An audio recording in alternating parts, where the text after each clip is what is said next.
All right, in an effort to make sure no one feels intimidated this evening and has the instructions that they need, I thought I would quickly go through what you will see tonight and some of the basic stitches. So I just grabbed the flame, which is representative of the Holy Spirit. There's at the bottom of each of the pages the significance of each of these ornaments, and then very simple instructions. I hope they are simple. So you'll have a little bag. You'll be able to see what kind of ornament you're getting yourself into.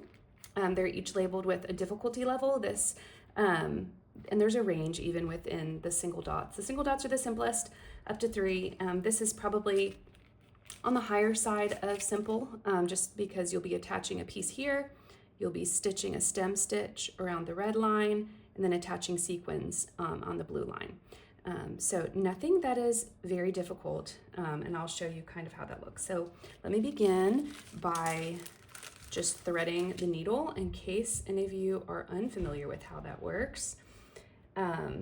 You can either, if you have great eyes, you can simply thread the needle.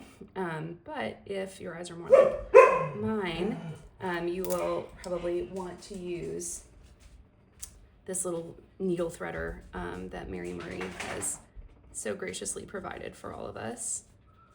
So you'll stick that through the eye of the needle. This gold thread is probably the most annoying because it just frays really easily. So you want to get all 3 of the little strands through the needle threader and pull it kind of good and far through before then pulling that through the eye of the needle, just like that. So now that you have your needle threaded, make sure you keep a nice long tail so that you don't accidentally pull it back out through, and then snip it like that. Okay, so the first thing that these instructions have you do is attach the gold flame at the center. I'm not going to do the entire thing. I'm just going to give you an example of what that would look like. You just take 1 layer of the flame, you go in from the back, and you come up the side right next to the flame and pull your thread through to the end, and then go in, and you won't probably be able to see this because it's gold, but it is a couple of millimeters, like probably 2 to 3 millimeters in that you'll go. So if that's the beginning of the stitch, that's the end. And then you go back down through. I recommend, only because this is my personal preference, making your knot after this first stitch, just because felt tends to be kind of wide. So I would make a knot here. I don't think that I'm gonna do that just because I'm trying to show you a variety of stitches, but that's where I would make my knot. And then I move over, if this you can kind of see is my first stitch. I move over about that far, so again, a couple of millimeters, maybe 3 millimeters. Come up the white along that little line that I've created, and then back down a couple of millimeters in and take that down. And so I go all the way around the flame doing that, and before you know it, the flame is attached. Okay, so that's what that looks like. Now let me show you how to do a sequin. For the sequins, you're gonna just go up one of the blue dots, pull your thread all the way through, and then you'll grab a single sequin and a bead. And you can have all of these out on a plate if that is easier for you, just so that you have, nothing's rolling away. Okay, so there I have my bead and my sequin. So my sequin, after I pull my thread through, I'm going to put it on so that the cup faces away from the ornament. So I don't know if you can tell how that is. I won't get into convex, concave, because I can never remember them. But basically the cup is gonna sit on top of the ornament like this.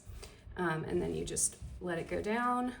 Then you add your bead, and then you pull that down.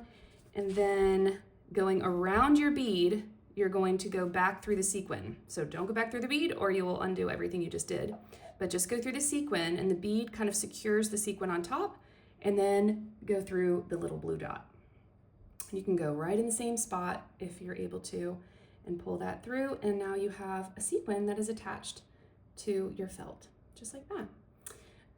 Okay, so the step that I skipped, which would be easiest to do, the sequins I feel like are best to do last because it's easier for the thread to get caught on it. So I tend to like to do the sequins last and do all the stitching first.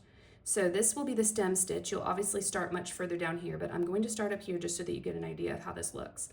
And there are little QR codes to give you ideas for each of these videos of kind of how to make stem stitches that I did not create, that people who really know what they're doing created. But see, I came up on my red line. Your first stem stitch is going to be longer than your others.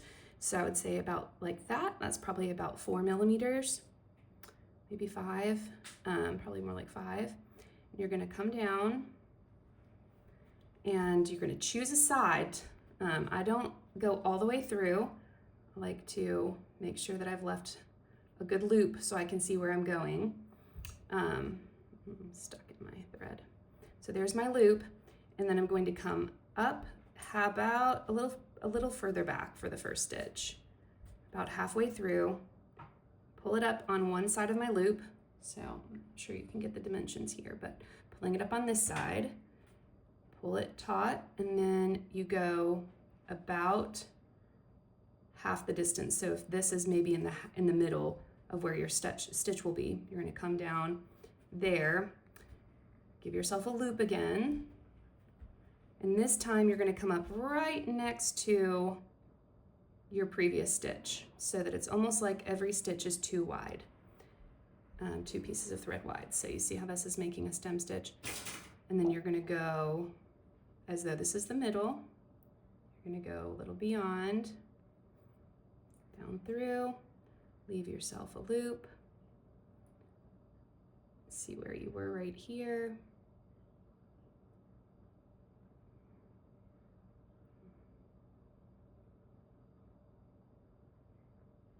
Come back up and pull it taut. And before you know, you have a line that's going around creating the border. Okay, so the last thing you would need to do on this ornament, and this, it takes some time, but you will get fast as you go. And it's not challenging. It's just at the beginning probably time consuming. Okay, so the last thing that you will need to do is attach the back piece of felt to the front. So I have some sequins sticking to it, but you're gonna align your 2 pieces. If you need a pin, you can grab some pins. I will have those tonight if you feel like that would be helpful.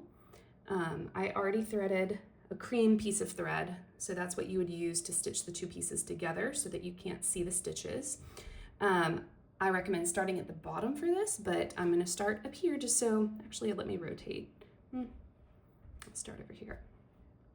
So your first stitch, you're going to begin between the felt, and this you can tie a knot in it to begin with, or you can wait until you get between the, you pull your piece back through. But you're going to start in the middle of the 2, pull it through the front piece, until you have a good sized tail. I like to leave a couple of inches on the end. And then you're going to go back through it right in line with your first stitch. And that's just on the bottom one. So you could come through. Here you could tie a knot, unless you've already tied a knot between the 2. I kind of like to tie the knot now, but you could easily have just tied the knot here and pull it through to the knot. So after you've come through that piece, now I've pulled this tight, so that's not going to be very helpful to see. I'll give you another stitch. This one is going to go up ever so slightly to the side. So you see, again, similar to the stitches around the flame, I'm probably leaving about 3 millimeters, maybe 4. Yeah, that's probably closer to 4. And I pull that through and go back in exactly under that other stitch, but kind of angle my needle so that I'm coming back up about 4 millimeters, down, coming back around. It probably would have been helpful if I had used a different color thread so that you could see this. Maybe I'll give it a shot with the gold, and come back through. And you just do that all the way around. That does not take a long time. That's called a whip stitch. And it really is, it should go pretty quickly. So here I'll do it with the gold, just so that maybe you can get some contrast. So you're coming up through the center. You've maybe tied a knot or you're about to tie a knot. You bring that through and then you go directly under, angle your needle a couple of millimeters, cross, and there we go. Go right underneath, angle your needle, go right underneath, angle your needle, and before you know it, you have, and this one isn't as small, it's just I didn't pull it tight, and it's coming from a different direction. So I hope that makes sense to you all. There are a couple of other small things like inserting the cord, which isn't very hard. This is the gold cord. Most of the ornaments have markings on the back, but some of them it's more clear. You just hang it at the top of a flame or at the top of a star. As you get up to the top, you'll just insert the knot so that about 3 inches of the loop is still hanging. You'll come up here with your needle and throw a stitch kind of where the knot is just so that it doesn't move. Continue to stitch around it and then you'll be done.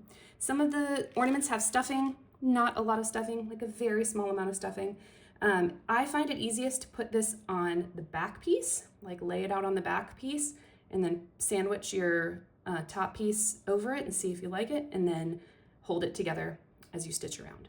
So I hope this is helpful. I look forward to seeing all of you, and you know you can always reach out to me with questions.